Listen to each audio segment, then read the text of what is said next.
stepping out of that boat. Wow. Think about that. When Peter stepped out of the boat, he kept his eyes on God. He did not look at his circumstances, though they were real. He kept his eyes on Jesus. What did he do? He did the impossible. He walked on water. This is something that Katie Davis, a former missionary, spoke about in one of her speeches.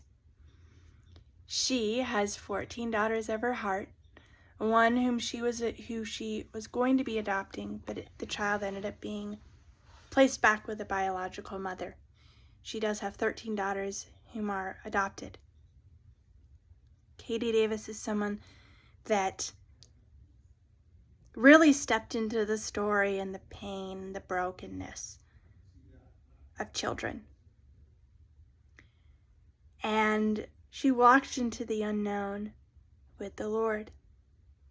And what I think that we should look at regarding this National Adoption Month is seeing if we too should explore stepping out of that boat. When we step out of the boat, it's scary. There are unknowns. But Jesus is with us. When our Lord is with us, it doesn't mean that automatically the fear goes away, the concern goes away. There are valid concerns and questions, especially because there's so much unknown. But regarding the topic of adoption and foster care, I think it is so vital to step out of that boat, to keep our eyes on our Lord, and to run toward it. When I think about my friend Ava Weeks, she is a missionary in Uganda. Twice a week, she and her team threw 60 feet, and I'm also going to highlight another couple, or a couple in Uganda. And as she and her team go to this government-run orphanage in Uganda, they see pain, brokenness, sorrow, despair, and abandonment. You cannot be at this government-run orphanage and not simply cry. And not be overcome by the broken reality that one's basic needs aren't necessarily always met, that these children are not known the love of God. Jesus is in and at the government-run orphanage. The Lord allows Ava and her team to share about our Lord's love with these children. What is separating the government-run orphanage and Ava and her team going to the outside world? It's an iron gate. I think that Jesus wants us to walk into the iron gate, to open it up, to fling it open, and to run toward it. To run towards the child who's in foster care, who's in need of adoption in America, in another country. To see that precious child know God's love. See their story redeemed.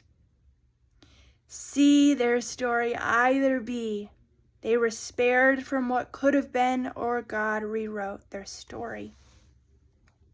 When thinking about a dear couple that I know in Uganda, named Pastor Ernest and Mama Catherine, they are amazing.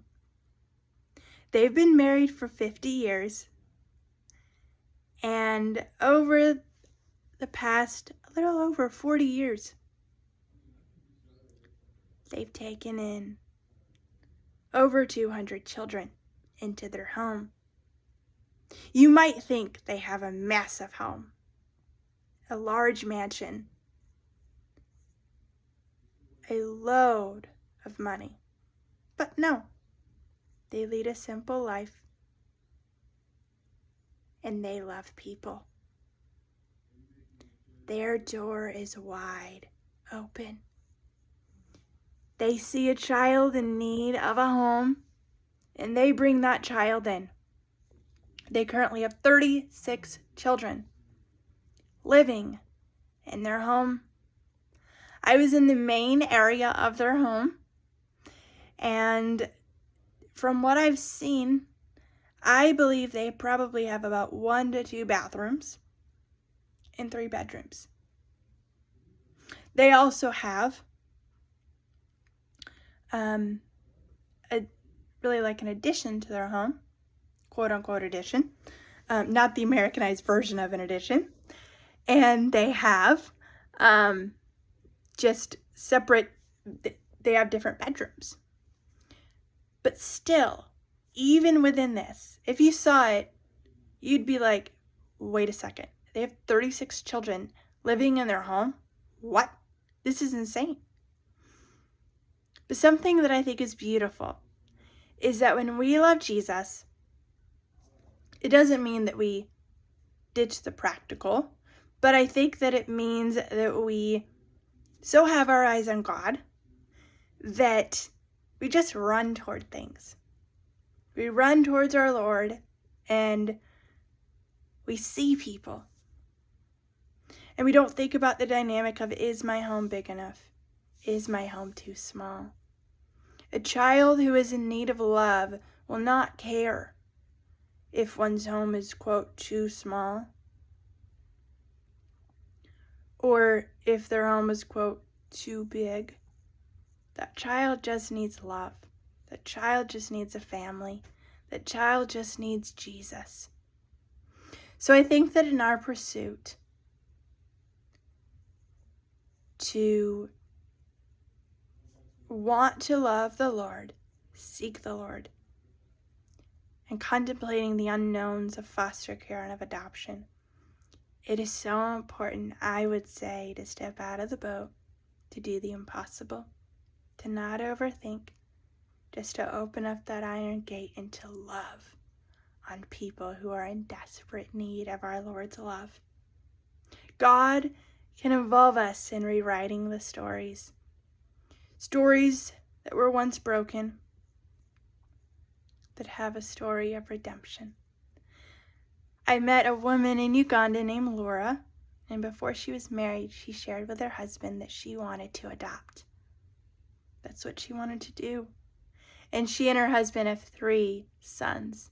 One has since gone home with the Lord. What would their stories have been like if they wouldn't have adopted those sons? We don't have to know that because they're adopted. They know God's love. So the gift in the story of redemption, of adoption, reminds me of the gospel. Because the gospel's rescuing us from what could have been. Adoption's rescuing us from what could have been. Foster care is. It's showing the love of God to a child. And even though foster care is temporary, it's sometimes not a place of consistency where a child will always be able to stay because the child isn't adopted.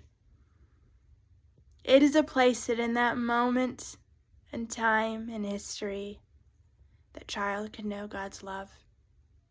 And you don't know if maybe you're the one foster care home where the child will know God's love. Maybe through your act of opening up your home, that child will ask Jesus into his or her heart. And it will change the trajectory of their life.